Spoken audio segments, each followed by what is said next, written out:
No século XII, a cozinha de 90% da população era um buraco de fogo no chão de uma cabana de barro. Hoje, a gente reclama que o micro-ondas demorou 1 minuto para esquentar. Pois é, aquele fogo de chão era o fogão, o forno e o aquecedor da casa. Eles controlavam a temperatura de forma genial, com uma corrente de ferro para subir ou descer o caldeirão. O fogo não podia apagar. Nunca. As brasas eram cobertas com cinzas à noite para reacender de manhã. E tudo isso acontecia no único cômodo da casa, com a fumaça saindo por um buraco no teto. E essa engenhosidade toda é só o começo da nossa jornada. Este é o segundo de 10 episódios da nossa série, A Cozinha Medieval. Se você perdeu o primeiro, a playlist completa está aqui no canal, para não deixar o caldeirão esfriar. Então, voltando ao assunto. Ter o fogo e um caldeirão era só metade da batalha. A verdadeira questão é como eles realmente transformavam grãos duros e vegetais em comida, dia após dia. Hoje, a gente vai desvendar as técnicas que garantiram a sobrevivência de milhões de pessoas. E por falar em comunidade, o forno medieval era comunitário. Todo mundo levava o pão para assar junto e dividir as novidades. Aqui, nosso jeito de assar o pão junto é você se inscrevendo no canal. Então já se inscreve aí, para não perder nenhuma fornada de história. Para começar, eles viviam em um universo de limitações brutais. Entre os séculos 9 e 15, a realidade para 90% da população europeia era agrária. A vida não era uma escolha, era uma imposição do sol e da terra. A cozinha, como a gente entende, simplesmente não existia. O centro da casa era o centro da vida, uma cabana de um cômodo feita de madeira e barro, com um teto de palha. E no meio dela, o fogo de chão. Um fogo que queimava quase sem parar, com a fumaça subindo por um buraco no teto, impregnando tudo e, claro, causando problemas respiratórios crônicos. Essa estrutura era ditada pelo sistema senhorial. Os camponeses trabalhavam em terras que não eram suas, em troca de proteção e de uma parte miserável da colheita. Documentos como o Domesday Book, de 1086, mostram isso sem romantismo. É um censo detalhado da Inglaterra, um registro frio de cada pedaço de terra, cada animal e cada obrigação de cada servo. Percebe? Isso revela uma vida sem margem de erro, onde a principal preocupação era literalmente não morrer de fome. Cada técnica de cozinha era uma arma na luta pela sobrevivência, para extrair o máximo de cada grão. E o centro de tudo isso era a lareira aberta, o hearth. Não era uma lareira de pedra na parede, como nos castelos. Era um buraco no chão, às vezes cercado por pedras. Era o fogão, o aquecedor e a única fonte de luz depois do pôr do sol. A tecnologia aqui era uma corrente de ferro com ganchos, o pot crane. Com ela, o caldeirão subia para um cozimento lento ou descia para uma fervura rápida. Era o controle de temperatura deles. Simples, mas genial. A gestão do fogo era uma ciência e era tarefa das mulheres. Manter as brasas vivas era crucial. De noite, elas eram cobertas com cinzas. Pela manhã, bastava soprar e adicionar gravetos para o fogo voltar. Fazer fogo do zero era um trabalho desgastante e um desperdício de recursos. Pensa nisso.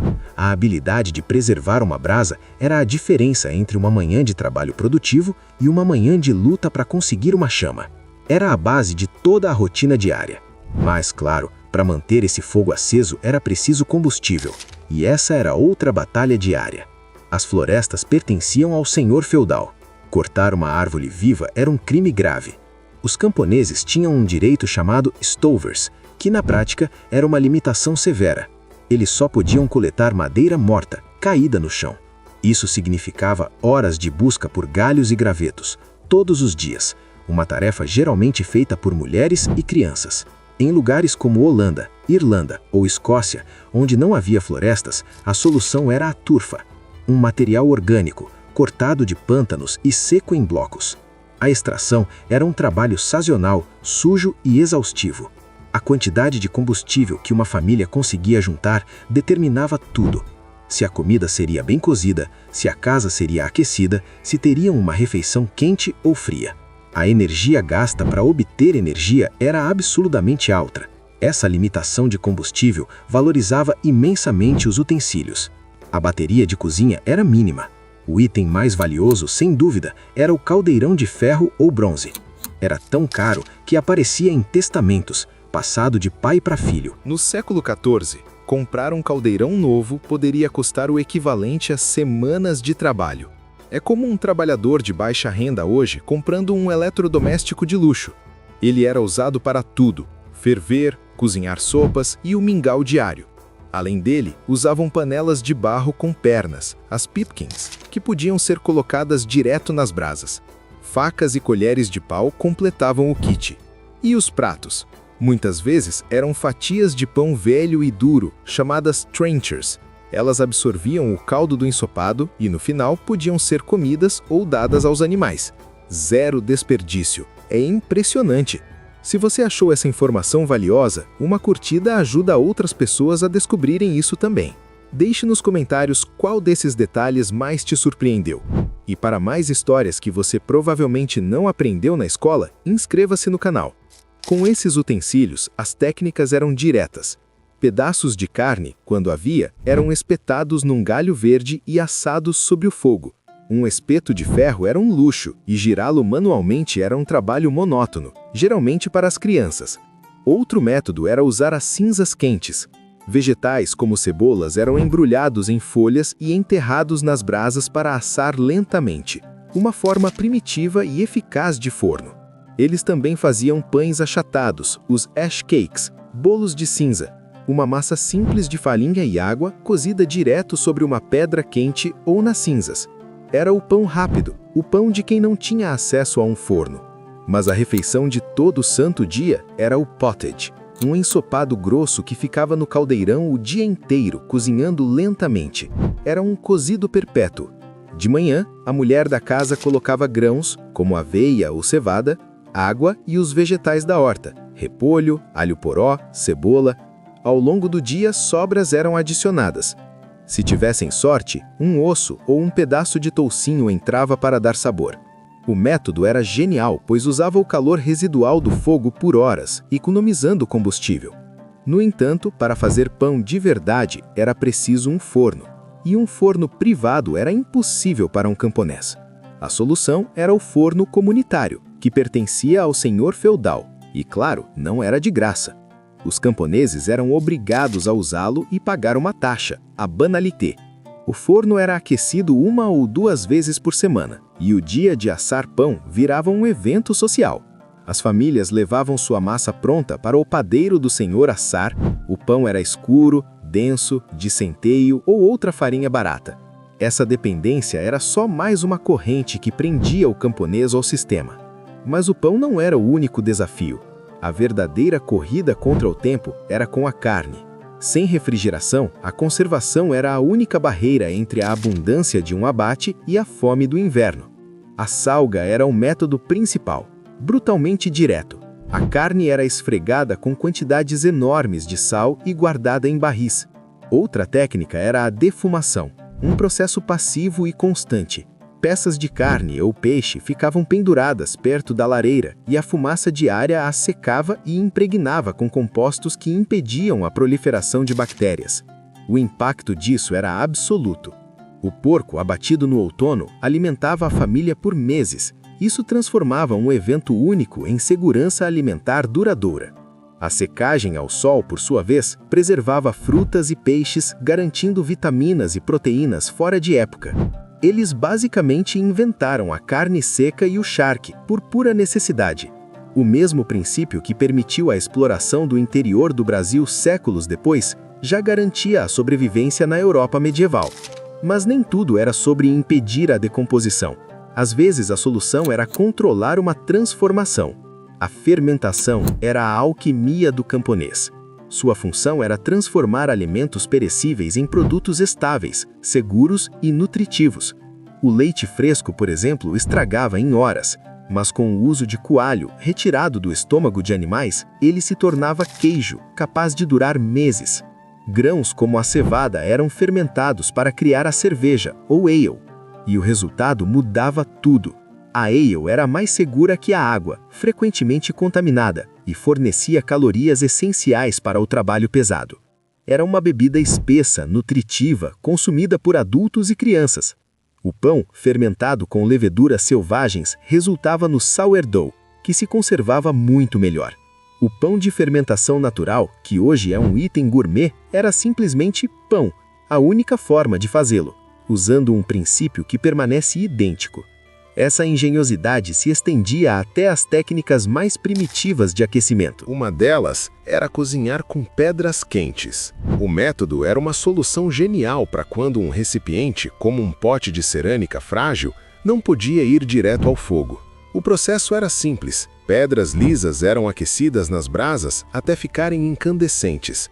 Depois, eram retiradas com pinças e mergulhadas no recipiente com água ou ensopado.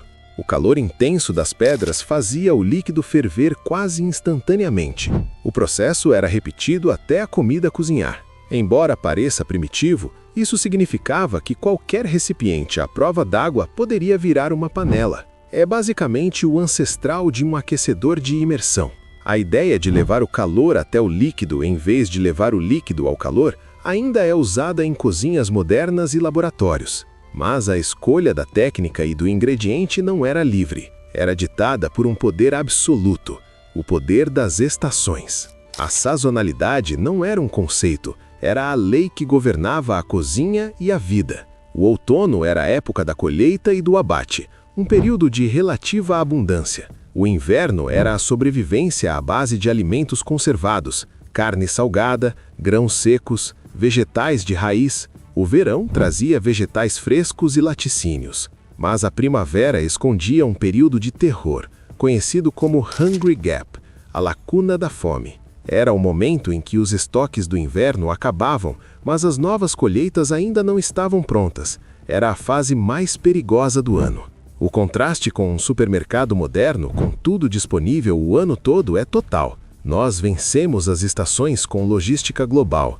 Para eles, cozinhar era um ato de submissão ao calendário da natureza. Se essas realidades históricas te fazem pensar sobre o nosso mundo hoje, deixe um comentário dizendo qual técnica mais te impressionou. Seu engajamento ajuda o canal a continuar trazendo essas histórias. E essa adaptação constante dependia de um recurso que damos como garantido: a água. Ela não vinha de uma torneira. Tinha que ser carregada em baldes de um poço ou rio, uma tarefa diária e exaustiva, e a qualidade era sempre duvidosa. A higiene na cozinha era, portanto, rudimentar. Sem sabão, a limpeza de utensílios era feita com areia ou cinzas. Para piorar, animais frequentemente compartilhavam o mesmo teto no inverno, aumentando o risco de contaminação. A consequência era inevitável e trágica. Doenças gastrointestinais eram comuns e muitas vezes fatais, especialmente para as crianças. A nossa infraestrutura de saneamento básico é talvez a maior tecnologia de saúde já inventada. Para eles, cada copo d'água era uma aposta, cada refeição, um risco calculado. Com todas essas dificuldades, o que exatamente eles comiam? A base da dieta camponesa se resumia a pão e pottage. O pão era escuro, denso, feito de centeio ou cevada.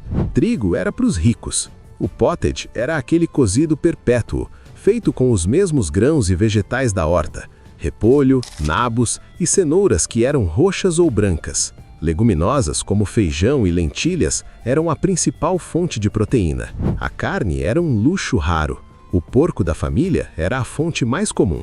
Galinhas forneciam ovos preciosos.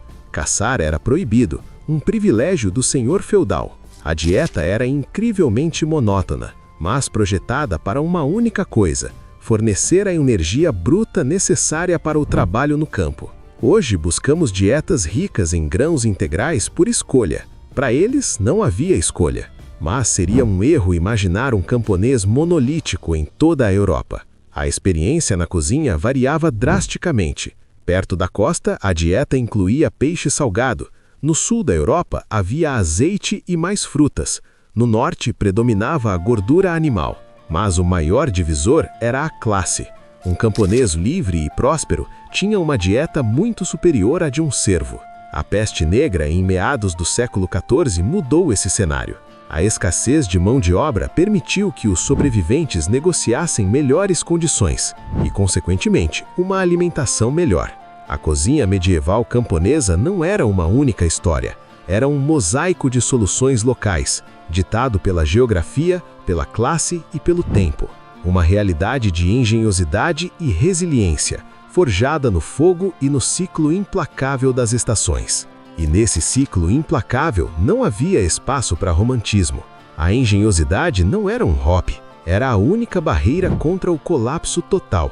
Cada refeição era uma vitória tática, arrancada da terra com esforço brutal. A resiliência que tanto admiramos era, na verdade, a normalização do sofrimento.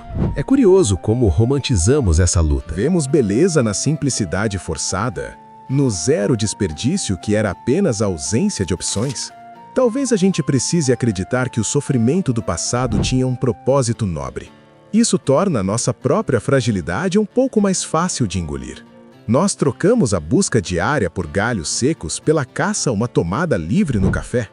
A ansiedade de um caldeirão vazio foi substituída pelo pânico de uma bateria em 1%. A fome era real, a nossa é por validação. O desespero fundamental é o mesmo, só mudou de embalagem. E se você chegou até aqui, talvez entenda que este foi só o segundo prato de uma refeição bem longa. O primeiro, que mostra como tudo começou, está no card. Ignore por sua conta e risco. Na Idade Média, não conhecer o começo da história geralmente significava não chegar ao final dela. Afinal, a maior diferença não está na tecnologia que ganhamos, mas na ilusão de controle que ela nos vende.